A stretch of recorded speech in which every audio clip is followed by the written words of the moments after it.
Conversaciones de Fe y Vida. Un espacio para compartir, aprender y seguir creciendo como discípulos del Señor para vivir al estilo de Jesús. Bienvenidos.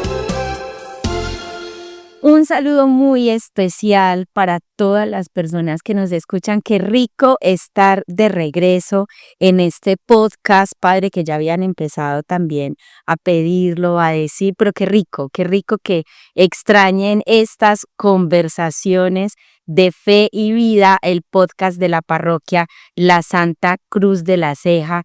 Y presentamos un saludo muy especial a nuestro párroco, el Padre Wilson. Padre, bienvenido nuevamente, digamos que a esta temporada, una nueva temporada de conversaciones de fe y vida. Estamos de regreso. Así es, Sammy, es una alegría poder encontrarnos nuevamente.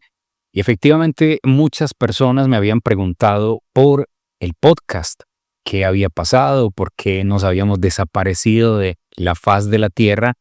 Pero estamos aquí nuevamente para esta nueva temporada. Claro que sí, no nos hemos desaparecido, aquí seguimos y también el compromiso de ustedes. Bueno, primero, gracias por pedirnos nuevamente y segundo, comprometernos a continuar enviando este podcast, compartiéndolo con familiares, amigos, para que podamos seguir llegando a muchísimas más personas con este medio digital de evangelización.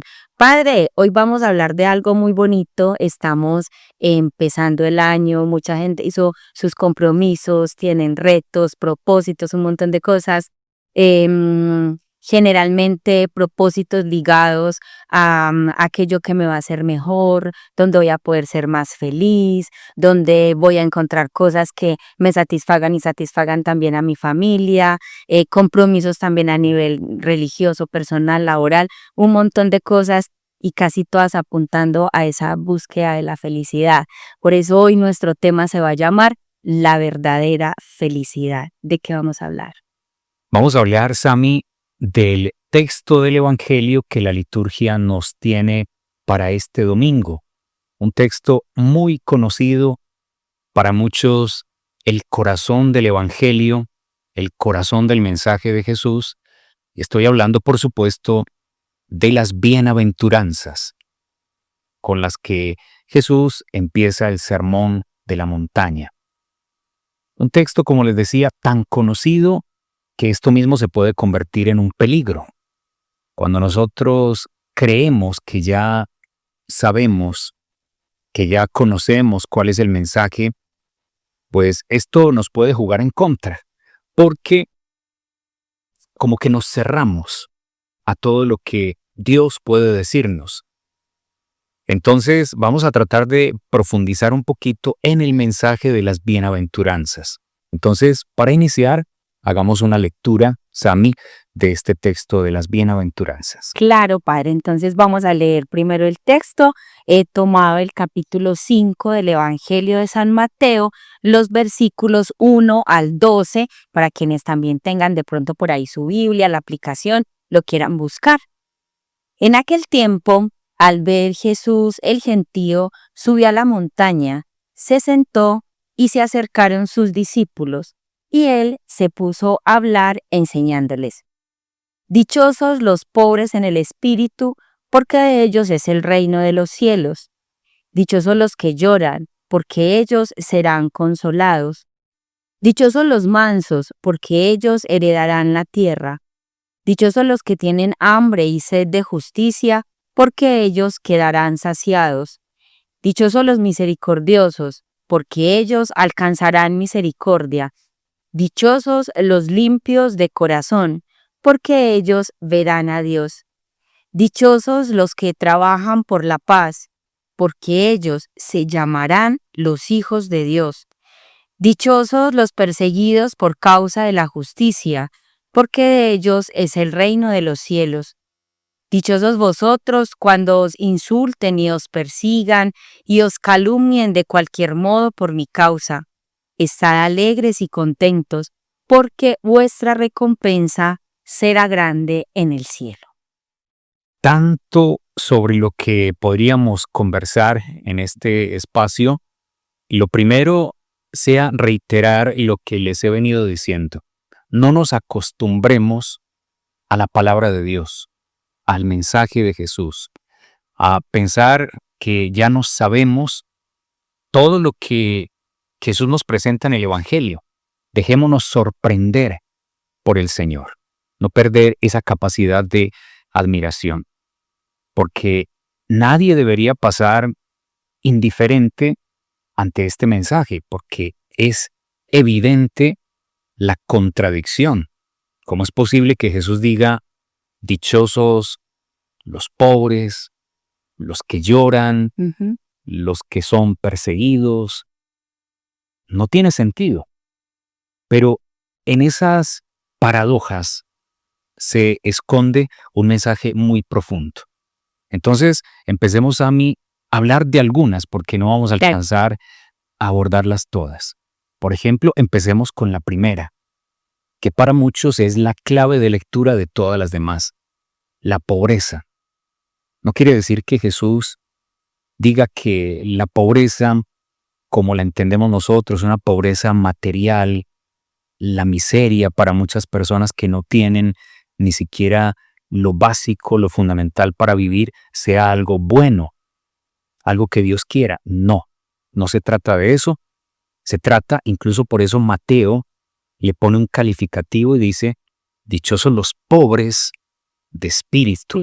Es una pobreza más interior, un desprendimiento, un desapego de esos bienes materiales. Porque puede suceder que haya alguna persona que no posee muchas cosas. Incluso puede tener muchas necesidades, pero si su corazón está apegado, aferrado Así es. a esos bienes, aunque sean pocos, no tiene pobreza de espíritu.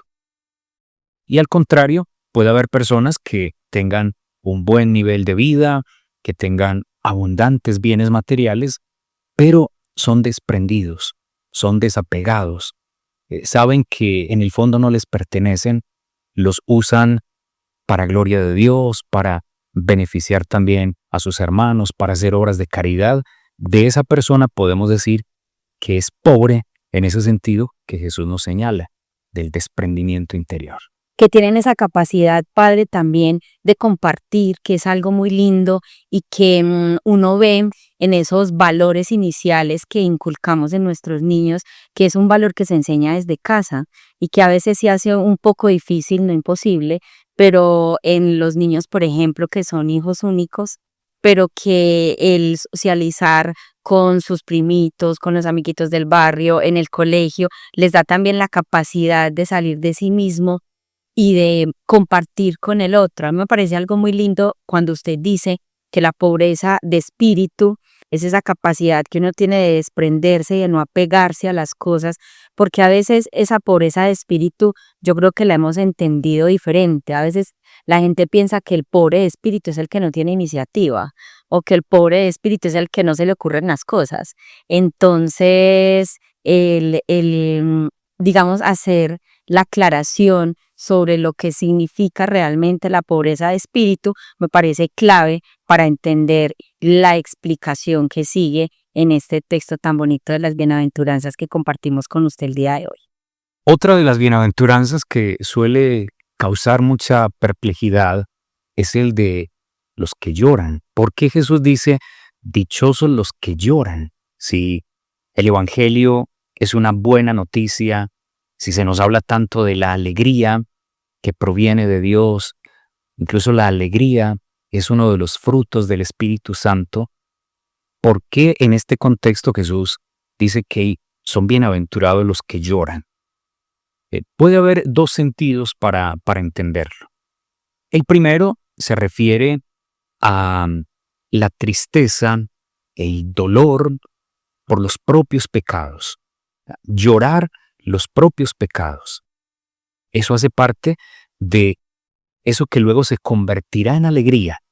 Hay un pasaje del Evangelio cuando Jesús les dice a los discípulos, el mundo estará alegre mientras ustedes están tristes, pero esa tristeza se convertirá en alegría. ¿Qué produce esa tristeza? El sentirnos lejos del Señor. Jesús estaba despidiéndose de sus discípulos y es lo que nos sucede también a nosotros en la vida, cuando nos sentimos lejos del Señor, no porque Él se aparte, sino porque nosotros nos desviamos del camino, nos alejamos de Dios. Cuando sentimos tristeza por eso, por nuestros pecados, por la forma como estamos viviendo, esa tristeza, ese arrepentimiento, el recapacitar es lo que nos lleva a la alegría del encuentro, como el hijo pródigo. Cuando el hijo pródigo vuelve a la casa, esa tristeza, ese dolor se convierte en alegría. Eso por una parte. Pero existe también el llanto, el dolor, la tristeza por la maldad que hay en el mundo, por la injusticia, por el sufrimiento de los demás. Es decir, no podemos caer en la indiferencia que abunda en el mundo de hoy. Muchos dicen, yo no me meto con nadie, que nadie se meta conmigo. A veces nos encerramos en esas burbujas artificiales de nuestra propia vida y perdemos esa sensibilidad también frente al dolor del hermano. Entonces, dichosos los que lloran se refiere a eso.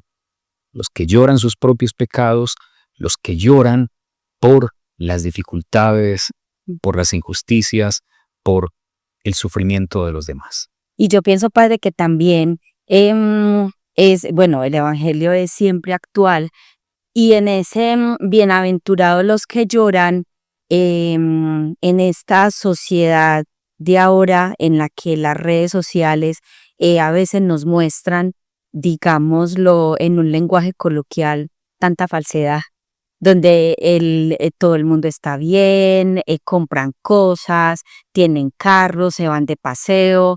O sea, si usted mira, no sé, las redes sociales en el Instagram de un famoso, de un influencer, de lo que sea, siempre están bien.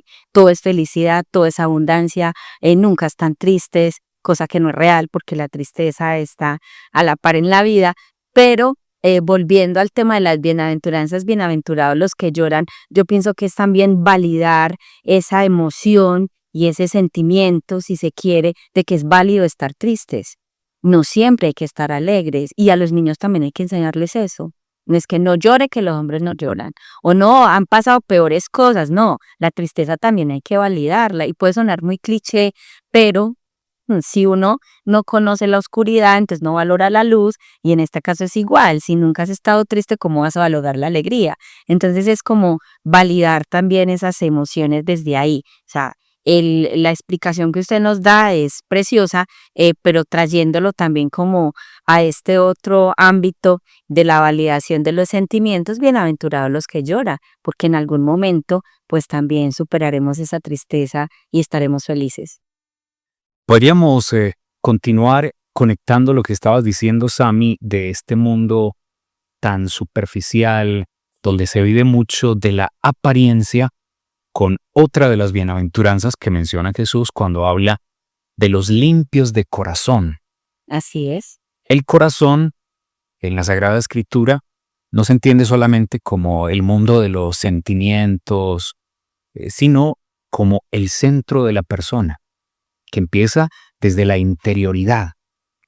Y por eso Jesús criticaba tanto y tenía conflictos con los fariseos y con otros grupos religiosos de su tiempo, porque vivían mucho de la apariencia, hacia afuera.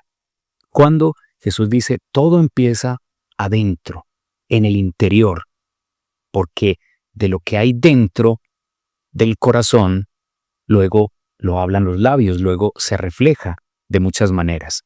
Entonces, hay que empezar a cultivar esa limpieza de corazón de la que nos habla Jesús. Y hoy podríamos preguntarnos, ¿qué guardo yo en el corazón? Porque en el corazón pueden abundar los malos deseos, los malos propósitos, intenciones de venganza, planes negativos, o por el contrario, todas las buenas intenciones, las bendiciones que yo deseo para los demás, mi gratitud con todo lo bueno que Dios me regala, y eso lo va a cambiar todo. Eso lo cambia todo en nuestra relación con Dios y con los demás. Entonces, esta bienaventuranza también tenemos que tratar de cultivarla en nuestra vida. Esa limpieza, pero no externa, como Jesús decía de los fariseos que limpian la copa y el plato por fuera Por dentro. y por dentro puede estar llena de podredumbre. Así es, Padre, y es que es muy bonito esa parte donde uno la ley dice, es que lo que daña al hombre no es lo que entra, sino lo que sale de él. Entonces, en la medida en que nosotros, no estamos hablando de un alimento físico, ¿sí? ¿Cómo estoy alimentando mis pensamientos? ¿Qué leo? ¿Qué veo? ¿Qué escucho? Cuáles son, no sé, las páginas que frecuento, los programas que me alimentan. Entonces, de pronto mirar cómo es mi hábito de lectura, ¿cierto? ¿Qué estoy leyendo? ¿Con qué pensamientos me estoy nutriendo? Si todo el tiempo estoy de pronto escuchando música que no me ayuda, entonces pues yo no voy a decir que no escuchemos música, es muy chévere, pero a veces también podemos, por ejemplo, escuchar este podcast, escuchar otros podcasts, cositas que nos ayuden también a tener como serenidad y paz en el alma para que podamos también entregarle cosas lindas a los otros. Ahí está la pregunta que nos hacía el Padre, dejémosla por ahí escritica para que la reflexionemos después. ¿Qué guardo en el corazón? Sami, mencionemos la última de las bienaventuranzas, las demás quedan como tarea para nuestros oyentes. Hablemos de la mansedumbre. Dichosos o bienaventurados los mansos, porque ellos heredarán la tierra. En este mundo en el que se valora mucho la fuerza, el que se impone, incluso con agresividad, el que quiere arrebatar las cosas, Jesús dice, son bienaventurados los mansos. La mansedumbre no es una debilidad, es más bien el autocontrol de los propios deseos, la capacidad a veces de no entrar en conflictos innecesarios, y no nos tenemos que ir muy lejos, desde la misma casa, con los compañeros de trabajo. ¿Cuántas veces el orgullo nos lleva a responder y a decir, es que yo no me voy a dejar, ¿sí? Yo no dejo que pasen por encima de mí? No es casualidad que Jesús haya dicho, aprendan de mí, que soy manso y humilde de corazón. Él podría haber mencionado muchas otras virtudes, pero cuando dijo, aprendan de mí, mencionó la mansedumbre y la humildad, que van siempre de la mano. Entonces no nos dejemos arrastrar por este mundo lleno de orgullo, de egoísmo, de agresividad. El más fuerte es el que tiene la capacidad de no entrar en peleas, en discusiones innecesarias. A veces creemos que es el que más levanta la voz, el más agresivo, que esa es la persona más fuerte, ¿no? La persona más madura, la persona más fuerte es la que tiene autodominio, autocontrol, incluso de sus impulsos. Padre, y que también acá yo pienso que es importante el equilibrio en este tema, ya pues usted me corregirá porque a veces yo soy muy chifla en las ideas, pero también, es decir, no significa eso, por eso le digo, usted me corregirá, no significa que entonces la mansedumbre es como quien dice permitir que el otro me pisotee o pase por encima de mí. Yo pienso que a veces eso es una falsa humildad o no sé cómo se definiría, porque a veces sí, obviamente, si yo tengo mi argumento, ¿cierto? Yo puedo exponer mis ideas, no es que me tenga que quedar callado a todo porque yo voy a ser manso y humilde como Jesús, sino hacerlo no desde el orgullo y por llevarme el punto, pero sí por lo menos expresar lo que estoy pensando, decir mi argumento. Si el otro lo acoge, pues maravilloso, y si no, pues por lo menos lo dije, o no sé. Sí, totalmente de acuerdo. No se trata como de defender mi ego, mi Exacto. orgullo que lo siento herido, sino por la verdad y la justicia. Jesús dijo, si alguien te golpea en una mejilla, ponle la otra. Es una imagen para decir, no respondas de la misma manera, con agresividad. Exacto. Pero vemos que cuando están en el juicio de Jesús, antes de su crucifixión, alguien lo golpea en la mejilla y Jesús dice, ¿qué hice de malo? Y si no, ¿por qué me pegas? Hizo este reclamo, pero está sobre todo en la forma.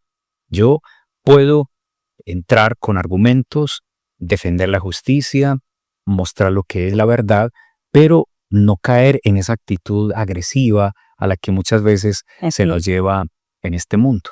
así es. Decía Santa Teresa que humildad es verdad. Entonces, bueno, ahí tenemos nuestras bienaventuranzas, el compromiso, no están todas. Hay que volver a leer, buscar las otras, alimentémonos con biografía, hay muchísimos textos, muchísimas reflexiones, muchísimas exégesis acerca de las bienaventuranzas. Entonces, en los tiempitos que tengamos por ahí, busquémosla, oigámosle a los nietos, a los hijos, que nos la busquen en la inteligencia artificial y nos salen hasta cosas lo más de interesantes. Entonces ahí queda el compromiso porque vamos a pasar, padre, porque mire, el tiempo está avanzando. Entonces vamos para palabras que iluminan. Palabras que iluminan. Busca la sabiduría como si fuera plata, como si fuera un tesoro escondido. Hoy traje para compartir con ustedes una frase de un gran escritor cristiano llamado C.S. Lewis, en un libro titulado Mero Cristianismo. Dice así: si encuentro en mí mismo un deseo que nada de este mundo puede satisfacer, la explicación más probable es que fui hecho para otro mundo. Ay, Dios mío, padre, repítanosla, por favor. Si encuentro en mí mismo un deseo que nada de este mundo puede satisfacer, la explicación más probable es que fui hecho para otro mundo. Creo que todos hemos tenido esta sensación. Estamos en este mundo, pero no somos de este mundo. Es lo mismo que nos decía Jesús. Porque hay situaciones en este mundo que nos duelen, situaciones en las que decimos las cosas no deberían ser así. ¿Por qué? ¿Por qué nos rebelamos contra algo que se supone que es lo propio de nosotros, que es nuestra naturaleza, nuestra casa? Y al mismo tiempo tenemos ese deseo de infinito. Sabemos que vamos a morir, pero no quisiéramos morir. Y el Papa Benedicto XVI en algún momento dice, pero tampoco quisiéramos vivir esta vida por toda la eternidad, porque deseamos algo más.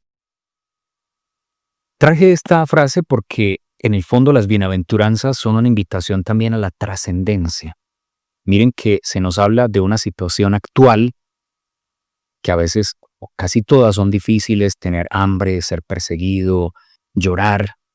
Y luego se nos dice, serán consolados, serán saciados, heredarán la tierra en un futuro. Recompensa. La recompensa y la esperanza que nos mueve. Pero este mismo autor, un poco antes, hace una reflexión también muy interesante. Dice, no se trata de olvidarnos de este mundo, sino desde aquí construir nuestro destino eterno. Y él utiliza un argumento de la historia. Dice, si miramos la historia, veremos que los que más han hecho por este mundo han sido personas de fe, personas que creen en un más allá, porque saben que de acuerdo a sus actitudes, a sus comportamientos y acciones en este mundo, será su destino eterno. Perfecto, padre. Entonces ahí tenemos las palabras que iluminan. Nos regala nuevamente el nombre del libro y el autor, porque en nuestro podcast podemos tener oyentes muy apasionados con la lectura que de pronto lo quieran leer, descargarlo o encontrarlo físico. Regálenos, por favor, padre, nombre y autor. El escritor es C.S. Lewis y el libro se llama Mero Cristianismo. Perfecto, entonces ahí lo tenemos por si queremos leerlo, y tenemos también un recomendado para esta conversación. Un recomendado. Examínenlo todo y quédense con lo bueno. Es un recomendado muy especial porque se trata de una serie de catequesis del Papa Francisco, que la realizó en el año 2020. Son 9 catequesis sobre las bienaventuranzas. Una de introducción y luego fue desarrollando una por una. Entonces, pueden buscar ustedes en internet catequesis del Papa Francisco sobre las bienaventuranzas. Si ustedes van a la página del Opus Dei, hay un libro electrónico en PDF con la recopilación de todas las 9 catequesis. Son más o menos unas 30 páginas muy bellas, muy densas, con la sencillez, la cercanía del Papa Francisco, pero también muy profundas para continuar reflexionando sobre este tema de las bienaventuranzas. Ok, entonces ahí tenemos nuestro recomendado, las catequesis del Papa Francisco. Podemos coger, si no disponemos de mucho tiempo para la lectura, una, por ejemplo, cada 8 días, y ahí tenemos buena reflexión para los próximos mesecitos. Está muy interesante esa recomendación, Sami, porque no se trata de una lectura rápida para decir ya me lo leí, ya terminé, sino de una lectura profunda y reflexiva. Podemos ir cogiendo de a una, incluso en nuestro grupo familiar podemos hacer pequeños espacios de lectura. Yo pienso que también es crear hábitos, y si creamos el hábito de en cuánto nos podemos leer una catequesis, padre, una solita, en 15 minuticos. 10 minutos. 10 minuticos, imagínense, 10 minuticos, cada 8 días, un espaciecito de 10 minuticos para una lectura de reflexión en familia sería un bonito compromiso también para este arranque del año. Entonces ahí tenemos el recomendado. Y para terminar, nuestro compromiso. El compromiso de la semana. Muéstrame tu fe sin obras, que yo, con obras, te mostraré mi fe. No fue fácil pensar en un compromiso sobre este tema de las bienaventuranzas, por lo amplio que es, por, como lo dijimos, es el centro, es el corazón del mensaje de Jesús. Habría muchísimo por decir de cada una de estas bienaventuranzas, podríamos sacar compromisos, pero entonces vamos a hacerlo en relación con la primera bienaventuranza, que decíamos de algún modo es la llave de acceso y la clave para interpretar todas las demás. Entonces, el compromiso para quienes deseen asumirlo es el siguiente. Vamos a hacer un ejercicio de desprendimiento. Busquemos entre nuestras posesiones algo que esté en buen estado, pero que no hayamos usado en mucho tiempo. Seguro lo vamos a encontrar. Regalémoslo a alguien que lo necesite o le pueda sacar provecho. Mucho mejor si logramos desprendernos de algo que nos duela un poco, no solo de lo que estorba. Ese es el compromiso de esta semana.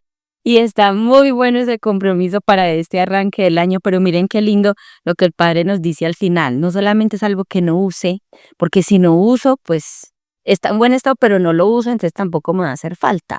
Pero si yo me desprendo de algo que realmente vaya a extrañar un poquito más, pues no para reemplazarlo por otro más, no, sino que realmente hagamos ese compromiso, listo. Ese es el siguiente nivel, Sami. El primero es desprendámonos al menos de algo que tenemos en buen estado y no estamos usando. Okay. Quienes quieran ir más allá, despréndanse de algo que incluso les cueste, que les duela un poquito. Nivel avanzado como cuando jugamos Mario Bros. Entonces, empecemos con el primer nivel y luego quienes quieran pasar al nivel más avanzado. Muy bien, Padre. Entonces, muchísimas gracias. Su bendición para esta semana y muchísimas gracias por estar de regreso en este podcast. Gracias, Sami, por este espacio de compartir, a todas las personas que se han unido a nuestra conversación. Que el Señor los bendiga, los acompañe y los proteja en el nombre del Padre, del Hijo y del Espíritu Santo. Aquí finaliza Conversaciones de Fe y Vida. Agradecemos su compañía y los esperamos en nuestro próximo encuentro para vivir al estilo de Jesús.